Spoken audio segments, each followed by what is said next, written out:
There's a type of investment that doesn't show up in any account you can log into. You can't check the balance, you can't see the interest accumulating, but it does accumulate, and eventually, the account comes due. The drain shows up somewhere you didn't expect, in a form you didn't recognize, and by then, years of compounding have already done their work. That's the analogy, and it fails, the way useful analogies always fail. Because money moves through a system abstractly, through digital signals and clearinghouses, while what I'm talking about moves through you physically, through tissue you can press with your thumb right now if you want to. The analogy works for the concept of distal consequence. It breaks down immediately when you ask it to describe a line of connective tissue running from the sole of your foot to the orbit of your skull. No financial instrument does that. Nothing financial is continuous in that way. But the consequence, the idea that something accumulating quietly in one location produces a visible result somewhere else entirely, that part holds. And the location where I want to start is your calf. Before we get to the mechanism, I want to show you 4 things, 4 separate observations. None of them will make full sense in isolation. The point is not to understand each one individually. The point is to watch what happens when they share the same frame. The first is a woman, composite, because the pattern repeats often enough that a single person would be reductive, who has done everything correctly for her undereyes. She sleeps 8 hours, she drinks her water, she elevates her head on 2 pillows, uses the cold spoon in the morning, cycles through every eye cream that gets recommended to the over 50 crowd. The hollowing remains. Not worse, not better, fixed. And then she does something unremarkable. She starts hiking on weekends. Mountain trails, 2 hours. The kind of walk that works the calf hard over uneven ground. 4 weeks in, her sister asks if she's been getting more sleep. She hasn't. She's getting less. She's waking earlier to make the trailhead. Nothing changed in her face routine. The hollows softened. She doesn't know why. She asks about it and nobody gives her a good answer. The usual guesses, better circulation, less stress, outdoor light, get offered and she accepts them because there's nothing else on offer. She keeps hiking. The improvement persists. The second observation is not a patient, it's a finding. Thomas Myers, whose work on myofascial meridians changed how manual therapists understand load transmission, documented a line he called the superficial back line. It runs continuously, without interruption, in the connective tissue, from the plantar fascia on the sole of the foot, up through the gastrocnemius, through the posterior thigh, along the thoracolumbar fascia, up the paraspinal muscles, over the posterior skull, and forward along the gallia aponeurotica to terminate at the supraorbital ridge. That's the edge of your eye socket. That's where this line ends. The same connective tissue envelope that wraps your calf eventually becomes, through continuous fascial planes, the connective tissue that sits above your under eye area. Myers wasn't describing a metaphor. He was describing a physical finding, confirmed in dissection. The third observation comes from clinical pattern recognition. Practitioners working with manual therapy for facial concerns, and there aren't many who are systematic about it, but there are some, report a consistent observation. Patients with bilateral calf restriction, measured by angled dorsiflexion range, tend to present with more pronounced infraorbital hollowing than patients with equivalent age, hydration status, and sleep quality, but without calf restriction. The correlation is not published in a randomized controlled trial. It may never be. The research funding doesn't exist for it. But the pattern shows up often enough across enough independent observers that dismissing it requires ignoring a lot of clinical reports. The fourth observation is simple enough to state in one question. Why do distance runners, as a population, rarely have sunken undereyes, regardless of age? Not never, but rarely. Take 2 people in their late 50s with identical genetics, identical nutrition, identical sleep. If one runs long distances 3 times a week and the other doesn't, the structural appearance of the periorbital area differs in a consistent direction. The rudder looks less hollowed. The question the conventional explanation, sleep, genetics, hydration, fat loss, cannot answer well is why the calf specifically, of all possible exercises, would produce this effect.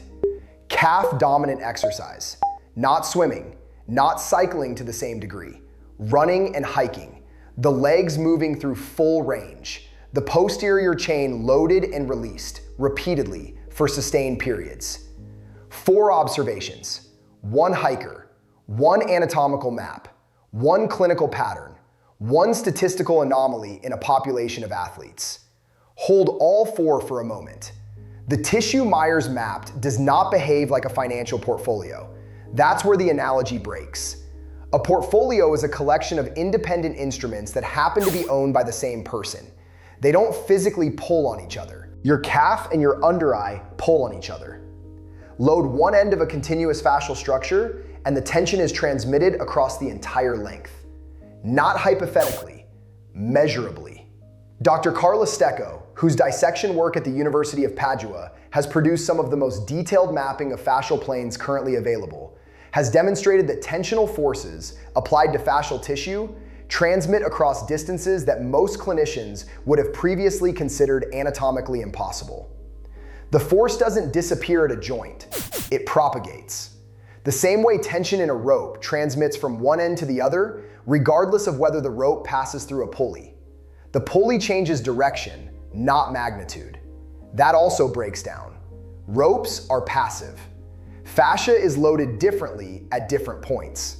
The gastrocnemius is not a pulley. What it is, and this is where the mechanism requires some precision, is the largest and most accessible loading point on the superficial backline. The plantar fascia at the base of your foot connects directly into the gastrocnemius tendon via the Achilles. The gastrocnemius itself, 2 heads, medial and lateral, meeting at that Achilles insertion, is the primary contributor to the posterior chain's resting tension. When the gastrocnemius is chronically shortened from decades of sitting, from the slight plantar flexion maintained in most footwear, from the progressive collagen stiffening that begins in earnest after 40, it loads the entire posterior chain from below.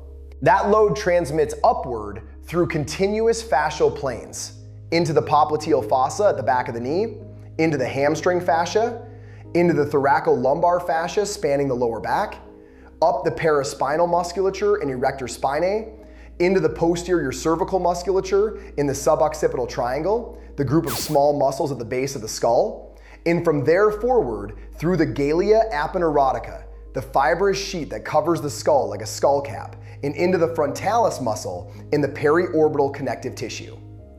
The periorbital tissue, the tissue in the immediate orbit of the eye, including the area beneath the lower lid, sits at the terminal end of this chain. When the chain above it is under sustained tension from below, that tissue is under constant low-grade traction. Not enough to feel as pain, enough to affect how the malar fat pad, the pad of fat directly beneath the eye, is positioned over time. The malar fat pad descends with age in everyone. In people with high posterior chain tension, the tissue environment into which it descends is tighter, less yielding. The hollow appears earlier, settles deeper, and resists the interventions designed for a different problem. There is a second mechanism operating alongside the structural one, the calf muscle pump. The action of the gastrocnemius contracting during walking, producing venous return toward the heart, contributes measurably to lymphatic and venous clearance throughout the body. Each gastrocnemius contraction generates approximately 120 milliliters of venous return per cycle. When that pump is inhibited, when the calf is chronically tight rather than rhythmically contracting and releasing, venous and lymphatic return from the distal extremities, and more relevantly from the face, is reduced. The face drains by gravity and by the pressure differential created partly by lower body venous dynamics. Impair the pump, slow the drainage. The result is not dramatic enough to appear as obvious swelling in most people. It appears as the persistent, low-grade puffiness that sits just below the eye and contributes to the shadowed, hollowed appearance when combined with the malar fat descent. 2 mechanisms then. 1, structural. tensional load on the periorbital connective tissue transmitted from chronic calf shortening along the superficial backline. 1. Vascular. Reduced lymphatic and venous clearance from a compromised calf pump. Both addressable from the same point, both responsive to the same 45-second intervention applied daily. Now go back to the 4 observations. The hiker's calf was loaded and released rhythmically over uneven terrain for 2 hours per session. Both mechanisms improved simultaneously. The posterior chain tension reduced through sustained eccentric calf work on descending terrain, and the calf pump activated through sustained rhythmic contraction. Her sister noticed the change in her face 4 weeks in. She thought it was sleep. It was a different kind of rhythm entirely, the one happening at her ankle every step of the trail. The superficial backline Thomas Myers documented is not theoretical. It's a dissection finding. The hollowing at its terminal end is a consequence of what happens at its origin. This is not a novel claim in anatomy. Load transmission along fascial meridians is established in manual therapy literature and increasingly in sports medicine. What is novel is applying it to a cosmetic concern that the conventional approach addresses from entirely the wrong direction. The clinical correlation between calf restriction and infraorbital hollowing makes sense now because both the structural mechanism and the vascular mechanism are active in the same population. People who sit for extended periods, who wear heeled footwear, who have progressive posterior chain shortening from decades of accumulated posture. That population also happens to be the population most concerned about under-eye hollowing. The two aren't coincidental. The marathon runners don't have the calf restriction. Their gastrocnemius spends several hours each week moving through full range against resistance. Their posterior chain has a different resting tension than someone who sits at a desk for 8 hours. Their calf pump functions. The terminal end of the chain, the periorbital tissue, is under a different mechanical environment. Not magic, anatomy. The intervention doesn't need to be 2 hours on a mountain trail. That's the complete version, and it works, but it's not the minimum effective dose. The minimum effective dose is this: sustained compression at the mid-belly of the gastrocnemius, combined with active ankle dorsiflexion, held for 45 seconds per leg daily. That's it. The sustained compression loads the fascial tissue in a way that rhythmic contraction alone can't. It creates a localized tensional release in the specific point of maximum restriction, while the dorsiflexion draws the tissue under the compression point longitudinally, which is the direction the fascial shortening has been accumulating for years. Here is the specific method. Sit on the floor or on a firm surface. Cross one ankle over the opposite knee so that the calf of the working leg is accessible. Use your thumb, not your fingertip, your thumb, the broadest pressure tool you have, and find the mid-belly of the gastrocnemius. You'll feel 2 distinct muscle heads meeting near the center line of the calf. Press into the tissue with enough pressure that you feel some resistance, not pain, but the quality of contact with something that doesn't want to give. Hold that pressure fixed. Don't massage. Don't release and reapply. Hold. Now, slowly dorsiflex your ankle. Pull your toes towards your shin and hold that dorsiflexion for the duration. 10 seconds in, you may feel the tissue soften slightly under your thumb. That softening is the fascial response. Maintain the compression and the dorsiflexion together for 20 seconds from the point of engagement. Then release the dorsiflexion slowly. Hold the compression for an additional 10 seconds as the tissue settles. Release. Blink twice deliberately. Notice whether there is any change in the sensation around your eyes. Not a dramatic change, a subtle one. A slight reduction in the sense of weight or pressure above or below the lower lid, if that sensation was present. Switch legs. Same method, 45 seconds. The observable outcome you are tracking over the following 10 days is not the appearance of your undereyes in the mirror at 6 a.m. before your eyes have fully opened. That measurement is too unreliable. The measurement to track is lid heaviness. The specific sensation of the lower lid feeling slightly full or weighted at mid-morning, after your face has warmed and circulation has had time to declare itself. Many people with infraorbital hollowing report this lid heaviness as a persistent companion. It tends to reduce before the visual appearance changes because the vascular mechanism responds faster than the structural one.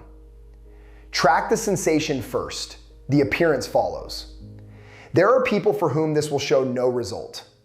Under-eye hollowing has multiple contributors: fat loss, bone resorption, volume displacement, and posterior chain tension is one of them, not the only one. If your hollowing is primarily from skeletal change or significant fat compartment loss, releasing the calf will do less. But if the hollow has appeared progressively over years of desk work, if it is worse when you are sedentary for extended periods, if it is better after physical activity, specifically leg-dominant activity, then the posterior chain mechanism is active in your case, and the minimum effective dose is worth the 45 seconds. Tonight, before sleep, one leg, thumb in the mid-calf, ankle pulled toward the shin, hold for 45 seconds, switch. That is the action.